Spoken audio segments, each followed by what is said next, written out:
Hai guys, sekarang kita udah ada di segmen podcast Super Youth. Kita bakal ngobrolin dan terutama aku mau nanya-nanya juga sama Alvin Jo. Oke. Tentang perjalanan kamu di X Factor. Membawamu. Boleh ceritain nggak saat kalian pernah meragukan kemampuan atau merasa nggak ada bakat, nggak tahu masa depan, merasa nggak berarti? Pernah. Sebelum ikut X Factor itu. Oh iya. Why? Gimana? Aku merasa aku punya bakat di nyanyi, di musik gitu. Tapi menurutku masih banyak yang masih kurang gitu loh. Banyak cowok yang lebih bagus gitu loh. Iya kan, khawatir sama masa depanku tuh jadi kayak gimana. Gitu sih kalau aku. Alvin, dari dulu tuh di kelas berapa kalian atau kamu mulai memikirkan mimpi tujuan kalian ke depannya? Dan apa yang kalian lakukan untuk bisa bangkit dalam meraih? Dari SMP tuh aku udah mikir. Karena tujuanku tuh sebenarnya pengen itu sukses sendiri demi kebebasan. Jujur ya, kalau dari kecil tuh pengen kebebasan. Supaya bebas, supaya tidak diatur orang tua dulu, impiannya gitu dulu sih. Waktu SMP. Terus cari start pertama apa? Intinya kan tujuanku pertama itu cari demi kebebasan, ya kan? Intinya demi kebebasan supaya lepas dari orang tua pertama gitu. Karena orang tua aku lumayan mengekang sebenarnya gitu. Terus sampai akhirnya aku dapet itu dibolehin kuliah. Yang sebenarnya itu udah repot juga itu berantem terus tuh, nggak boleh kuliah itu. Karena katanya mau jadi apa kuliah? Karena pola hidupku lumayan kacau waktu SMA itu. Terus kuliah itu udah dapat kebebasan sebenarnya. Itu pertama kali mendapatkan kebebasan terus sia-sia karena aku jatuh. Tetap jatuh. Ya. Ngomongin kebebasan, emang dulu orang tua tuh support atau enggak tentang musik? Senang. Kalau di musik tuh senang banget. Cuma aku nggak suka dulu tuh aku dipaksa apa yang aku nggak mau. Contohnya nyanyi itu awal aku nggak mau nyanyi karena aku malu di depan orang kan. Nah itu dipaksa ke arah situ terus. Kalau yang aku suka tuh biasanya, contohnya kayak main bola gitu selalu sering dilarang gitu loh. Apa yang aku suka tuh kayak lumayan sering dilarang. Terus selalu kayak suka diarahin kemana sesuai keinginan orang tua gitulah gitu. Berarti fun fact, kesel gitu. Lu dulunya nggak suka, nggak mau nyanyi? Nggak mau nyanyi. Awalnya berarti paksaan? Full paksaan, memberontak terus semenjak SMP, SMA atau apalagi udah mulai besar lebih berani kan. Waktu kecil kan masih bisa nurut. Waktu besar baru udah mulai berani gitu. Nah waktu udah berani tuh malah aku explore musik lain-lain tuh, akhirnya aku mulai kayak aku, ada passion di sini juga gitu loh, memang. Dan sekarang jadi dan mulai tahu tujuanku kesukaan musikku di mana gitu. Jadi lebih jelas ya. Iya. Oke, thank you Alvin. Next. Sama-sama. Alvin, proses apa yang kalian lalui dari kecil untuk mencapai tujuan hidup kalian? Apakah sudah sering ikut kompetisi menyanyi sejak kecil? Wah, kita punya cerita yang sama sepertinya. Dulu waktu kecil sempat ikut kan, Vin? Emang kamu? Oh iya, aku pernah The kan? Voice Kids ya. The Voice. Iya. Aku dulu cilik 2010. Cuma bedanya drastis karena dulu itu paksaan full. Tipuan orang tua itu, aku tidak pernah tahu itu tiba-tiba Idola Cilik masuk audisi itu kan. Itu umur berapa waktu Idola Cilik? Idola Cilik itu 13 atau 12. 13 tuh berarti kelas 2 SMP. 1 SMP. Oh. 1 SMP. Oh, oke. Karena dulu juga gue waktu The Voice Kids itu ya jebakan orang tua karena masih SD. Kelas 6 SD ya. Tapi kamu gak pengen? Aku gak pengen, aku gak gitu suka. Tapi oke kan, menerima? Enggak juga, karena minder. Aku merasa semua orang sangat-sangat jago gitu nyanyinya pada saat itu ya. Pada saat itu sangat-sangat minder, di karantina juga nggak bisa ngapa-ngapain. Terus aku tuh yang di depan, tahu kan Viti yang memakan waktu lama itu aku bener-bener yang sampai 3 jam kali. Gak bisa ngomong, bener-bener gak bisa ngomong. Dan sekarang waktu sekarang jago. Ya makanya itu namanya proses ya. Kalau aku dari dulu gak bisa ngomong, sampai X Factor tentu gak bisa ngomong. Tapi kan sekarang udah bisa lumayan lah. Sekarang lebih lumayan lah. Ya kan, lebih santai soalnya, lebih tenang. Kan cowok, kalau cewek kan semakin gede semakin bawel. Kalau aku dulu bukan minder, nyanyi itu lebih ke malu ntar temanku lihat aku apa gitu masuk TV. Aku tuh kayak disuruh di sekolah, karena aku masuk sekolahku tahu dong aku pasti ikut Idola Cilik. Ya kan, terus disuruh nyanyi aku bilang gak mau, gak bisa nyanyi. Aku bilang gitu terus. Selalu gitu, gak mau. Berendah untuk meroket ya. Jelas-jelas di depan TV menang lagi. Juara berapa? 3. Tuh kan aneh banget nih orang-orang kayak gini nih. Tapi dulu kayak gitu ya. Dia dulu jiwa-jiwa gitu, anak kecil. Entah kenapa. Intinya kayak gak mau nyanyi aja. Malu aja gitu. Hai teman-teman, aku yakin banget nggak sedikit teman-teman di luar sana yang lagi punya pergumulan, yang sedang struggling banget, dan kalian merasa sendiri tidak ada teman untuk ngobrol atau curhat. Kalian tenang aja, jangan pernah merasa sendiri, karena kalian bisa hubungi nomor di bawah ini. Ada sahabat 24 yang siap berdoa buat kalian. kejadian yang bikin lo kayak hancur banget, susah banget gitu? Mulai hancur tuh intinya waktu kuliah itu. Terus semenjak mulai kejadian kecanduan judi, aku lumayan kecanduan judi, tuh kan. Itu lepasnya, waduh, mas aku pantas sih juara gitu loh. Lihat yang danar kayak gitu, lihat second chance kayak gitu ya.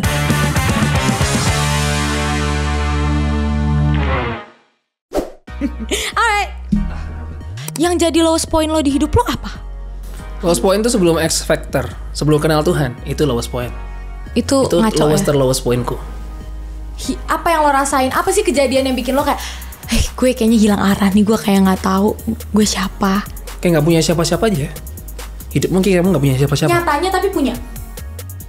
Punya sebagai formalitas belaka. Benar, nggak skip. Punya sebagai itu, kayak orang tua ya sebagai orang tua aja. Karena aku terlahir sebagai anaknya dia. Tapi ada kejadian yang teman bikin, ya teman gitu aja. Kejadian yang bikin lo kayak hancur banget, susah banget gitu. Mulai hancur tuh intinya waktu kuliah itu. Terus semenjak mulai kejadian kecanduan judi, aku lumayan kecanduan judi, tuh kan. Itu lepasnya, waduh, lepasnya bukan main tuh, susah ya. Kuliah hancur, ya kan. Kehilangan pacar, itu lowest point. Itu tahun 2018 Desember. Jadi itu aku sebenarnya kayak pengen meluapkan semua di hati, tapi aku nggak tahu kemana. Kayak aku merasa semuanya tidak ada yang mengerti aku, gitu. Itu aku merasa semua satu sisi keluarga pun nggak mungkin ngerti aku, teman pun tidak mungkin. Jadi siapa yang ngerti? Jadi satu-satunya tempat, dan aku nggak punya tempat sendirian. Itulah makanya aku suka tinggal sendirian sekarang. Tempat satu-satunya aku sendirian itu cuma di kamar mandi. Jadi lo? Nah, di situ aku tobatnya di situ. Di kamar mandi? Di kamar mandi, full kamar mandi, full dah. Itu berjam-jam aku di kamar mandi. Ngapain? Cuma doa sama Tuhan. Wow. Itu deh, nangis parah aku tuh deh. Full. Tapi di situ, itu rasanya hari itu. Gue kepo sebenarnya. Waktu lo di kamar mandi itu, yang lo bilang ke Tuhan tuh penyesalan, apa minta tolong, apa kayak ngakuin semua dosa? Karena gue juga pernah kayak gitu, tapi gue lebih yang kayak malu, kayak Tuhan, oke, gue salah gitu, ngakuin semua. Kalau lo kayak gimana? Kalau aku lebih ke minta tolong, kayak penyesalan tuh udah nggak bisa aku jelasin, terlalu banyak penyesalan. Iya. Jadi lebih ke minta tolong aja, aku nggak tahu nih, aku nih harus kemana lagi itu lebih ke capek. Lebih ke capek minta tolong aja sama Tuhan. Gitu sih, nangis. Terus aku baca itu Mazmur 1 ayat 1. Itu permulaannya dari situ. Apa itu? Ya, berbahagialah orang yang tidak berjalan menurut nasihat orang fasik, yang tidak berdiri di jalan orang berdosa, dan yang tidak duduk dalam kumpulan pencemooh, tetapi yang kesukaannya ialah Taurat Tuhan, dan yang merenungkannya Taurat itu siang dan malam. Ia seperti pohon yang ditanam di tepi aliran lain, itu paling mantap, yang menghasilkan buahnya pada musimnya dan yang tidak layu daunnya. Apa saja yang diperbuatnya berhasil. Aku ngerasain tuh di kamar mandi itu ada sesuatu yang hadir di situ, yang aku tidak pernah merasakan hal itu sebelumnya. Jadi itu momen satu pertama aku. Merinding loh aku. Dari situ aku berubah di situ. Wow. Kamar mandi, memang best part itu kamar mandi. Kehadiran suasana, keadaan, vibes yang beda yang lo rasain saat itu tuh apa sih? Rasanya tuh apa? Itu susah dijelaskan loh, itu serius. Sulit dijelasin loh, itu kayak langsung kayak dari kakiku sampai siniku tuh semua kayak kerasa ada. Aduh, gimana ya itu jelasinnya, susah intinya. Itu aku yakin pasti ada yang pernah ngerasain itu. Gitu aja sih. Itu susah dijelaskan dengan kata-kata. Yang pasti lo gak pernah ngerasain hal itu. Aku tidak pernah merasakan hal itu. Dan sulit untuk merasakannya lagi. Tapi aku merasa itu didengarkan. Mazmur 1 ini, apa sih yang lo ambil? Apa makna yang paling lo kena gitu ke hati lo? Kalau aku lebih nangkepnya gini. Dari dulu udah pernah ditawarin buat ikut Tuhan. Kayak ada panggilan buat ke situ. Cuma aku nolak terus. Tapi apa hasilnya? Yang aku dapat berantakan, chaos, gitu kan, hidupnya chaos. Jadi emang gak ada jalan lain selain ke situ. Cuma itu jalan yang benar. Pada akhirnya jalan yang benar satu-satunya hanyalah manusia tanpa Tuhan lemah emang. Ya. Tapi ada perubahan nggak dalam hidup lo yang kayak drastis banget gitu? Apa yang lo rasain? Mungkin semenjak apa nih? Semenjak kenal Tuhan. Apa yang lo rasain dalam hati lo? Yang beda ya. Jadi kayak penakut buat ngelakuin dosa. Yang dulu aku nggak pernah ngalamin kayak gini. Terus rasa bersalah aku sampai muncul terus gitu. Itu sih. Dahsyat ya? Dahsyat lah. Jujur aku tuh sebenarnya takut. Ada rasa takut karena aku masih 16, right? Dan memang gue tuh semakin kesini banyak sekali godaan yang membuat gue kayak, kok dunia ini sepertinya seru sekali. Seru sekali. Tuh kan, kayak aku tuh sempet kayak penasaran banget. kalau nggak ada orang tua di samping aku yang ngingetin aku, mungkin aku udah jatuh sekali, udah nyoba sana sini. Tapi karena emang ada Tuhan, itulah kalau mau ngelakuin sesuatu kayaknya ada yang ngeliatin kanan kiri rasanya. Itu doang sih pegangannya. Semakin dewasa kita semakin tahu sih, ternyata dunia nggak seindah itu ya, nggak semudah itu juga. Kalau sama Tuhan baru semudah itu. Ya itu benar. Kayaknya kelihatannya ringan aja, indah aja gitu tiap hari. Menurut aku sih gitu ya. Apa yang menjadi titik balik kalian yang buat kalian akhirnya bisa kembali bangkit untuk meraih mimpi dan tujuan hidup kalian? X Factor. Yes. Adalah titik balikku dari kekhawatiranku itu. Waktu Januari sampai April itu aku malam susah tidur ini terus karena nggak tahu mau kemana gitu loh. Aku bener-bener nggak ada kerjaan di situ sampai April tuh. Habis disindir sama Tuhan habis itu. Apa tuh? Apa? Di sini aku tuh intinya sosmed terus tiap malam karena nggak bisa tidur YouTube sosmed sampai akhirnya aku udahlah intinya bosan lah udah terus aku lihat YouTube cari khotbah Kristen bagus gitu loh cari gitu loh khotbah Kristen bagus. Terus dia ngomong masalah kekhawatiran itu, jadi aku baru sadar kok aku ternyata aku khawatir ya. Sebenarnya aku nggak sadar itu khawatir, tapi setelah dia jelasin kata-kata itu yang aku rasain sekarang gitu loh. Terus dia kasih ayat lagi, aku masih ingat tuh dia kasih ayat. Amsal 25 ayat 26. Seperti mata air yang keruh dan sumber yang kotor, demikianlah orang benar yang khawatir di hadapan orang fasik. Itu sih. Jadi kayak gak ada bedanya gitu loh. Khawatir kayak tandanya kamu tidak percaya juga gitu. Setelah satu hari cuma lihat khotbah Kristen bagus itu, dari situ mindsetku langsung berubah. Kenapa itu anak khawatir doa sama Tuhan gitu aja? Kenapa aku khawatir? Mulai hari ini aku gak khawatir. Mulai hari ini. Terus ya itu ada yang DM itu tiba-tiba jalanku itu ada Kak Lulut yang DM aku buat ikut X Factor dan ikut itu masih mikir-mikir. Tapi menurutku ini dari Tuhan, ya udahlah ikut aja lah, ikut masuk gala kan. Iya. Yang cita-citaku aku pengen keluar di 8 besar sampai 7 besar supaya gak kelamaan, supaya aku bikin karya. Gitu. Ternyata Tuhan kasih berlipat-lipat. Itu di sini lagi. Nah itu kalau tiap malam aku sama Tuhan tuh sering disindir kayak gitu. Sindir kadang kalau gak lewat lagu, lewat khotbah gitu kan. Jangan nolak berkat dari Tuhan. Gitu kan. Khotbah gitu. Alkitabku ada verse of the day itu.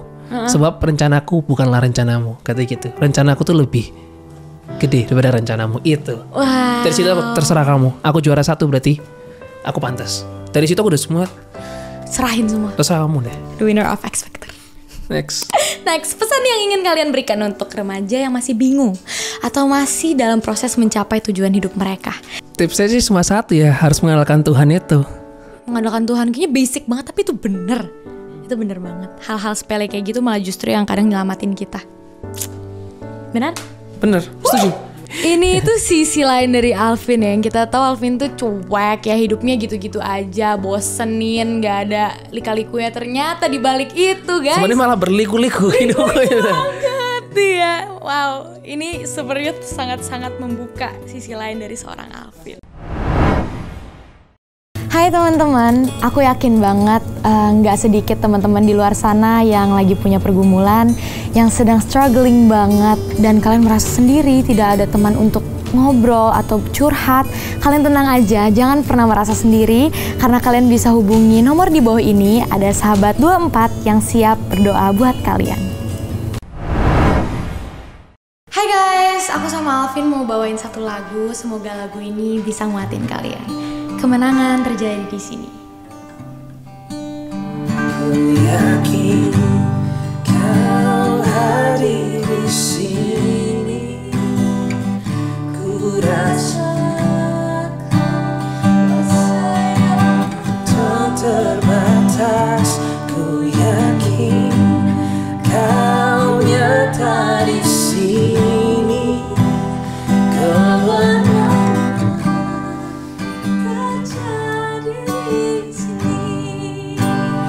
Kesembuhan terjadi di sini dan kelepasan terjadi di sini.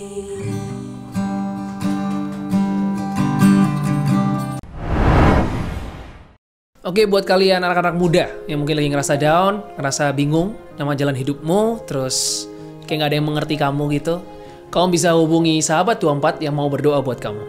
Nomornya di bawah sini.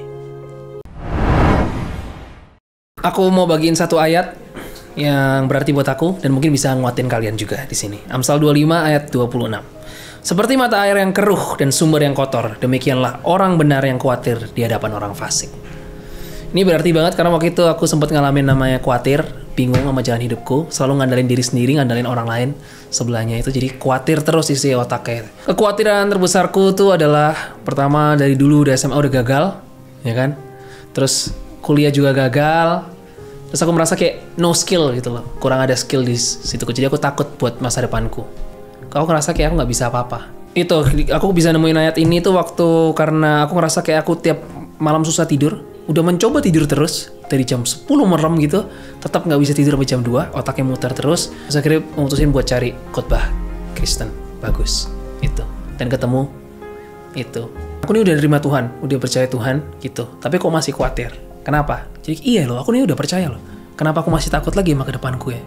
Gini, kalau aku udah tahu ada Tuhan di hidupku gitu loh, ngapain aku masih perlu takut gitu? Karena menurutku kita udah nggak perlu khawatir karena Tuhan lebih tahu kita. Rancangan Tuhan tuh lebih gede, lebih besar lah daripada rancangan kita sendiri. Itu. Setiap minggunya banyak dari sahabat Super Youth yang curhat seputar hubungan percintaan, pertemanan yang toksik, permasalahan di sekolah seperti nilai sekolah dan masalah dibully. Jika saat ini kamu juga sedang ngalamin masalah tadi, kamu bisa menghubungi nomor yang tertera di bawah ini ya. Jadi jangan ragu untuk menghubungi karena kami siap selama 24 jam setiap harinya. Super Youth hadir untuk menjadi berkat dan terang bagi setiap remaja di Indonesia. Namun untuk dapat terus berdampak, Super Youth juga membutuhkan dukungan kalian agar terus konsisten dalam memberikan konten inspiratif. Untuk itu, Super Youth mengajak kamu untuk ikut terlibat dalam pelayanan Super Youth. Kamu bisa mendukungnya dengan berdonasi melalui Super Youth dan meng-scan QR yang ada di layar kamu saat ini juga. Wah guys, udah gak kerasa nih, ternyata sudah 30 menit kita nemenin kalian. Dan aku udah ngobrol sama the winner of X Factor. Banyak banget yang kita dapat. Thank you so much Alvin. Sama-sama ya. Kita cuma mau ngingetin aja untuk teman-teman di luar sana yang masih seumuran aku atau lagi mengejar impian kalian, yang masih bingung, yang khawatir, yang masih bingung ya kan. Tujuan hidup mau kemana ya? Apa yang harus kita lakuin? Menurut aku ya simple saja, andalkan Tuhan. Itu kunci dari segala kesuksesan dan ketenangan dalam hidup kita. Iya, buat kalian yang ketinggalan, nggak masalah, kalian bisa lihat di YouTube superyouth.id. Jangan lupa buat subscribe itu. Dan kita berdua pamit. God bless you. Bye. Bye.